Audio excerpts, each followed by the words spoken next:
久しぶりね、白霊霊夢よ。タイトルからもわかる通り、今回からはシティーズスカイラインズ実況もやっていくことにしたわ。おい、ちょっと待てー。うわ出た。何さらっと始めようとしてやがる。しかも今うわ出たとか言いやがったな。やっぱしマリサも来てたのね。まあな。だってお前がいたら私もいないとだろ。それもそうか。確か前回のシティーズスカイラインズ実況から8ヶ月経ってるわね。時が経つのはあっという間とはよく言うが、もう半年以上も私たちには出番が回ってこなかったんだな。そうね。その間にも緑のあいつがホイオンを頑張ってたり、シティーズスカイラインズではアップデが入って多くのモッドがお亡くなりになってたりしたわね。色々あったんだな。で、今回からは何をするんだ？今回からは新たにシティーズスカイラインズで日本風の街を作っていくわ。あれ？以前までやってた街はどうした？いやあっちはアップデでお亡くなりになったわ。あ、そうなの。というわけで早速始めていくわよ。まずはマップ選びからだが、どんなマップにするんだ？今回は離島マップを選択するわ。離島か。ちなみにこのマップに元ネタはあるのか？元ネタは瀬戸内海の直島。それに一部手を加えたのがこのマップの島のようね。なるほど。で、まずは都市名から決めていくわ。どんなのにするんだ？今回の都市名は船川島という名前にするよ。どっかで聞いたような名前だな。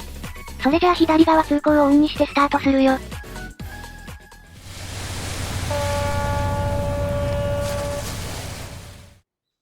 眩し。というわけで船川島に着いたわよ。見た感じ島っぽくないが、島のどこなんだここは。ここは外の世界とこの船川島をつなぐ高速道路の一番端っこ。引きで見ると島がどんな感じなのかがわかるはず。おお、めっちゃでかい島だな。はい、これが船川島の全体図。さっきまで私たちがいた高速道路がここにあって、中央部からは川が流れている自然豊かな島だね。島の周囲にも小島がいくつかあるし、将来的にはその小島も開発していくのだろうか。まあそれはかなり先のことになりそうだけども。というわけで今回からは、この自然豊かな船川島を開発していくわよ。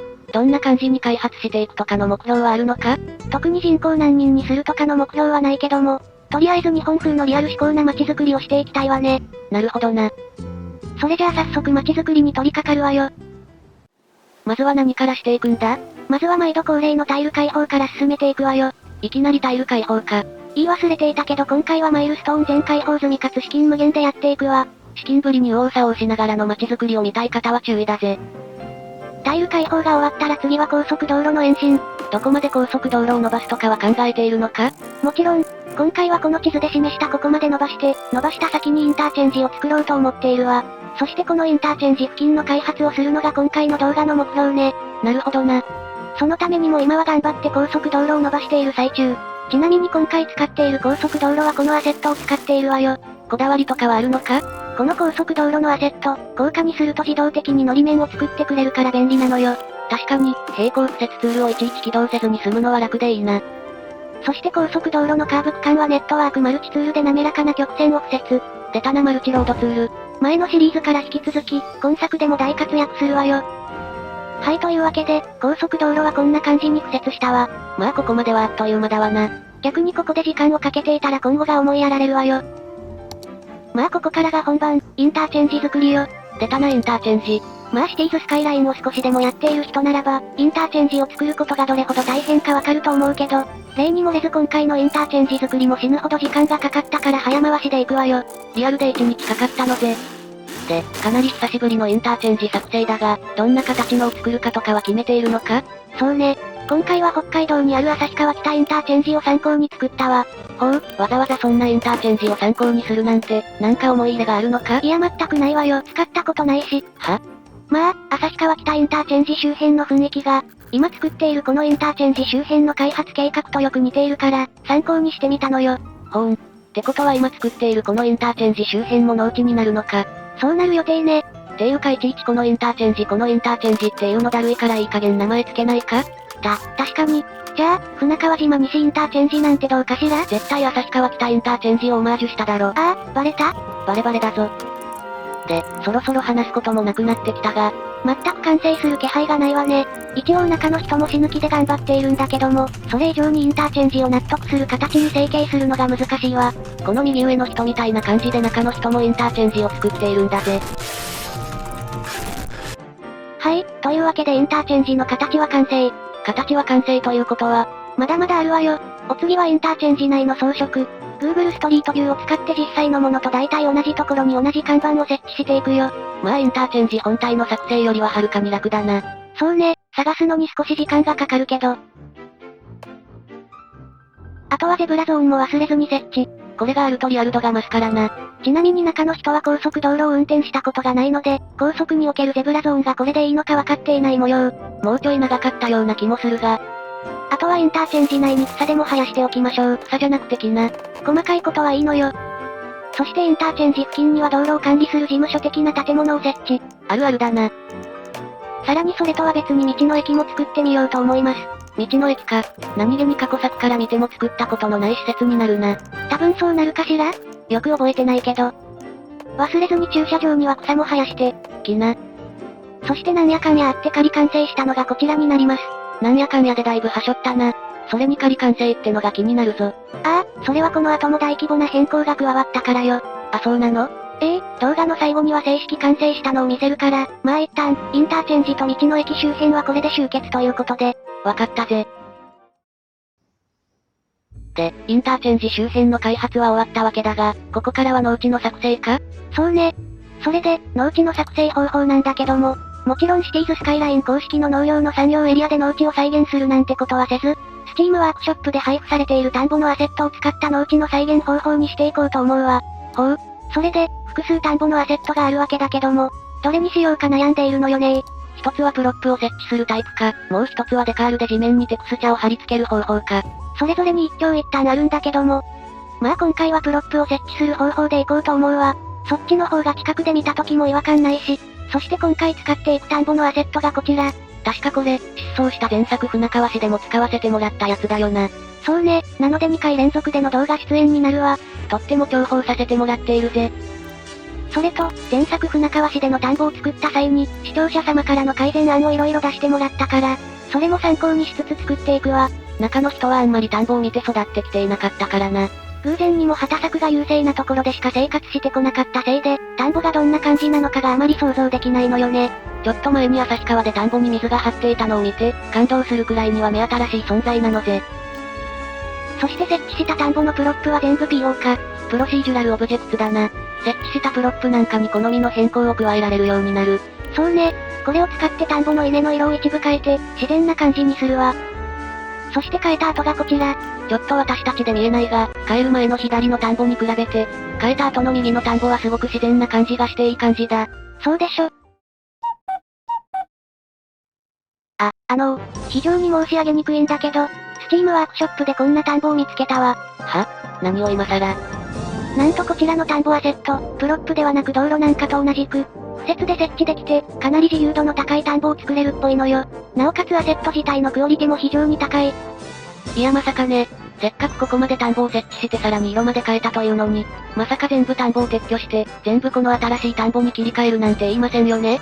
そのまさかよ、全特化するわよ。この巫女頭おかしい。私だってここまで来て田んぼを全特化は苦しいわよ。でも妥協はしたくないわ。それにムーブイットのコピペ機能を使えば大して大変じゃないでしょ。そうかな。まあまあ見てなさいって、一瞬で終わらせてみせよう。編集の力でな。それはそうと、この不設型の田んぼ、プロップ型の田んぼに比べて圧倒的に優れていることがあって、それが、今背景でやっているような斜めの形をした田んぼへの成形が容易なことが挙げられるのよね。ノードコントローラーを使って田んぼの終端部を選択。そのままフリーフォームを選択してうまいことかどっこをちょいちょいと調整。そうするとあら不思議、簡単に斜めの形の田んぼができたではありませんか。確かにこれはすごいな。プロップ型の田んぼだと三角形の田んぼをうまいこと組み合わせて斜めの部分を作っていかなきゃいけないから、このノードコントローラーを使って斜めに調整する方法はだいぶ楽になったな。同じ感じで他の部分も調整していくわよ。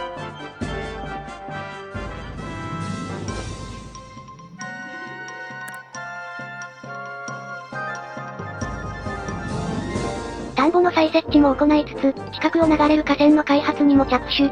こっちはどんな感じで開発するか検討はついてるのか？実際の河川を参考に、良い感じな堤防と氾濫源を作っていくわ。ちなみにどこの河川を参考にしたんだ？北海道の長山新川と新潟県の小阿賀野川を参考にしたわ。なるほど。そして現在背景で引いている道路が堤防。ただの高速道路では？ちなみにこの堤防もこの後引き直します。そして堤防の内側には河川の護岸を設置。こうすることで川らしくなってくるのではないでしょうか？木を生やしたらだいぶそれっぽくなったな。そして引き続き田んぼの設置作業。頑張れ。それが終わったら今度は氾濫源に色々物を設置するわ。何を置くんだ？今のところはビニールハウスとちょっとした野球の練習場でも設置しようかと思っているわ。なるほどな。そしてビニールハウスが今背景で設置しているやつか。そうね。これもコピペで増やしつつどんどん設置していくわよ。ムーブイット様々だな。というわけで色々あって完成したのがこちらになります。おいちょっと待て、色々あったの色々の情報が多すぎるぞ。さっきまで作っていたのとめっちゃ変わってるじゃないか。まあまあ、ちょっとその色々にかなり時間がかかったから、今回は全カットという対応を取らせてもらったわ。そうなのか。最後に完成した船川島西インターチェンジ周辺を見ていくわ。やはり周辺は一面が田んぼで、かなりインターチェンジ周辺の建物が目立って見えるな。そうね。ちなみにインターチェンジ周辺の建物には道の駅をはじめ、農機具をしまうための倉庫や高速道路の管理事務所的なのもあるわ。どれも現実でよくある施設だな。さらに通りから少し離れたところには農家の家や建設中の工事現場、堤防を越えた先の氾濫源には畑なんかがあるわ。氾濫源は完全に制作シーンをカットしたから見てて新鮮なんだぜ。それじゃあそんな見てて新鮮な氾濫源エリアを、堤防に沿って見ていきましょうか。堤防と河川の間には林があるが、畑はもう少し先の開けたところにあるんだな。だんだん見えてきたわね。そしてこちらが氾濫源の畑エリア。いくつかの建設現場とビニールハウス。さらにはソーラーパネルを置いて発電を行っているわ。平らな土地だし日当たり良好でソーラーパネルを置くにはもってこいだな。そうね。ちなみにここの畑では何を育てているとかは決めてあるのか？